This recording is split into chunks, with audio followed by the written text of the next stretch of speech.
जय श्री हरि, जय श्री कृष्ण, जय जय श्री लक्ष्मी नारायण।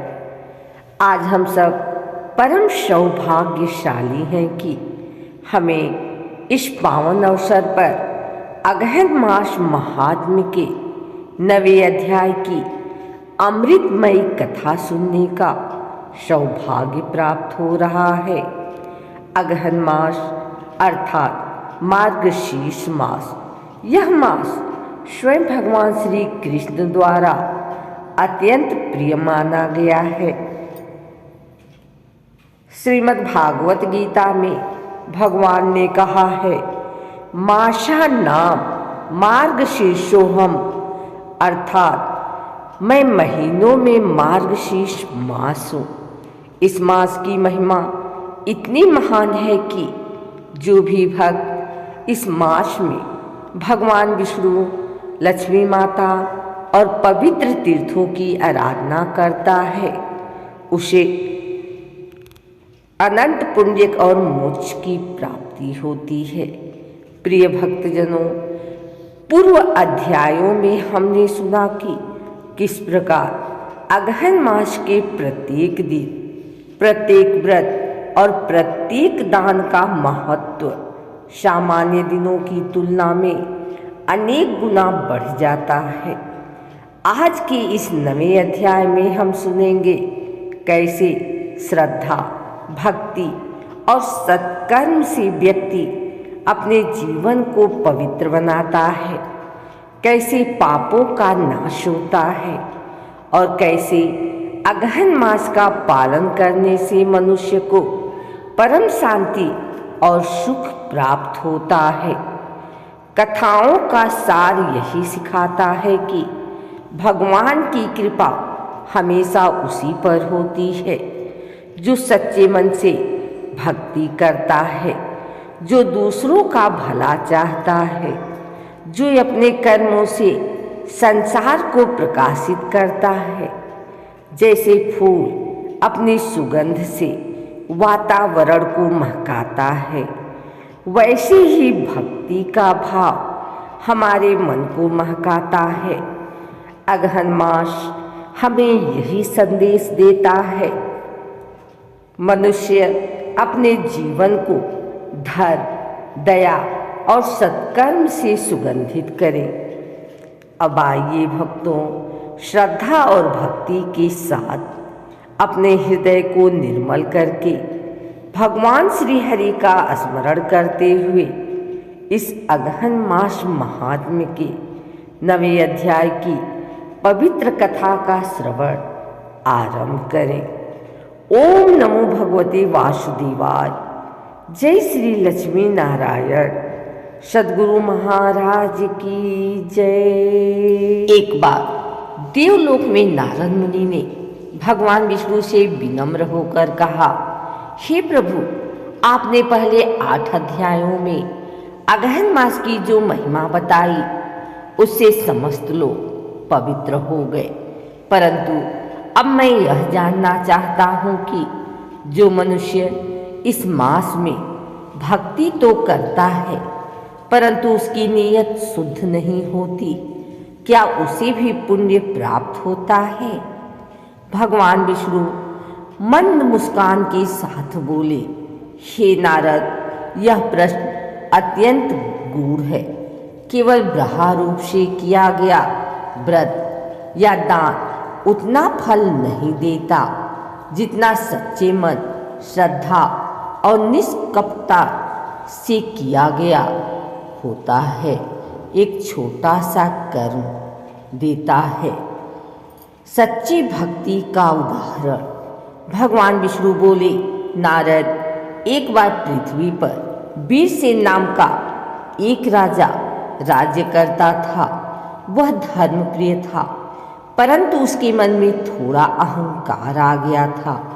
वह सोचता था कि उसके यज्ञ, उसके दान और उसके कर्म ही उसे स्वर्ग दिलाएंगे, परंतु उनका हृदय करुणा से रिक्त होता जा रहा था। अगहन मास आरंभ हुआ और एक दिन एक वृद्ध ब्राह्मण उसके द्वार पर आया। वह थका हुआ था, भूखा था और ठंड से कांप रहा था।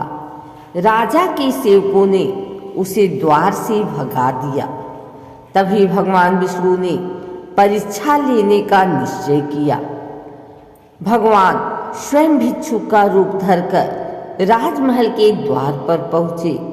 राजा बाहर निकला और उस भिक्षुक को देखकर बोला, कहो ब्राह्मण देव, अगहन मास का समय है, क्या चाहिए तुम्हें? भगवान विष्णु ने कहा, राजन, मुझे केवल एक अन्न का दाना दे दो। राजा मुस्कुराया और बोला, इतना सा दान मांगते हो, लो, पूरा स्वर्ण पात्र ले लो। भगवान ने कहा, राजन, तुम्हारे हाथ से नहीं, तुम्हारे हृदय से दान चाहिए। राजा चकित हुआ। उसी क्षण स्वर्ण पात्र हाथ से गिर पड़ा और आंखें खुली। उसे एहसास हुआ कि अहंकार में किया गया दान व्यर्थ है। उसे तुरंत उस ब्राह्मण को प्रणाम किया और कहा, मुझे क्षमा करें प्रभु, आज मैंने जाना कि दान का मूल्य वस्तु में नहीं, भावना में होता है। तभी भगवान विष्णु ने अपना दिव्य रूप दिखाया और कहा, राजन, यही अगहन मास का सच्चा संदेश है। जो मनुष्य श्रद्धा, दया और निष्काम भाव से भक्ति करता है, वही सच्चे अर्थों में धर्म का पालन करता है। फिर भगवान बोले, हे नारद, जो इस अगहन मास में भगवान के नाम का जप करता है, गायों को चारा खिलाता है, भूखे को अन्न देता और माता पिता गुरुजनों की सेवा करता, वह जीवन में किसी भी प्रकार के कष्ट से नहीं घबराता।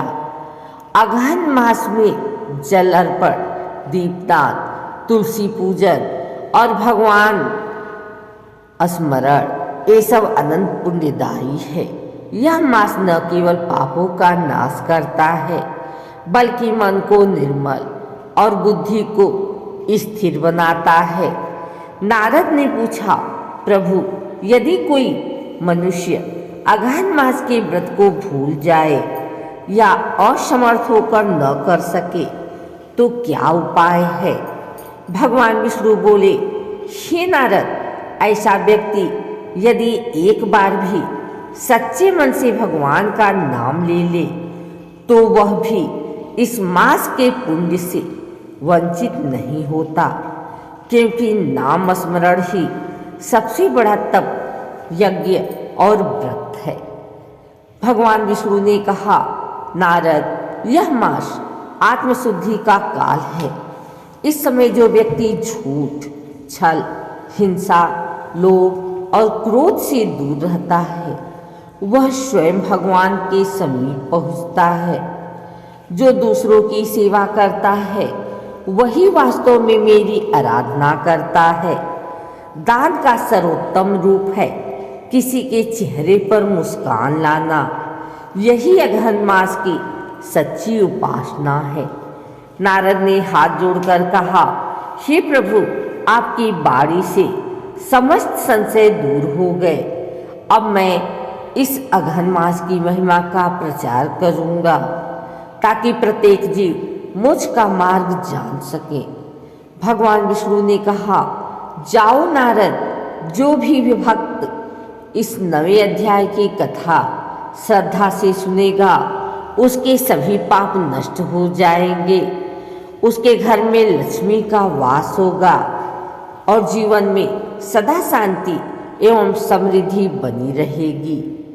इस प्रकार अगहन मास महात्म्य का नवाध्याय पूर्ण हुआ। जो प्रातःकाल या सायंकाल इसे सुनाता है, वहाँ धन, सुख और मोक्ष तीनों प्राप्त होता है। हे भक्तजनों, हम सब इस पावन माह में भगवान विष्णु और माता लक्ष्मी से प्रार्थना करें, हे भगवान, हमारे जीवन से अहंकार, लोभ और मोह को दूर करें हमारे हृदय में प्रेम, दया और भक्ति का दीप सदा जलता रहे। जय श्री हरि, जय श्री लक्ष्मी नारायण, नारायण नारायण।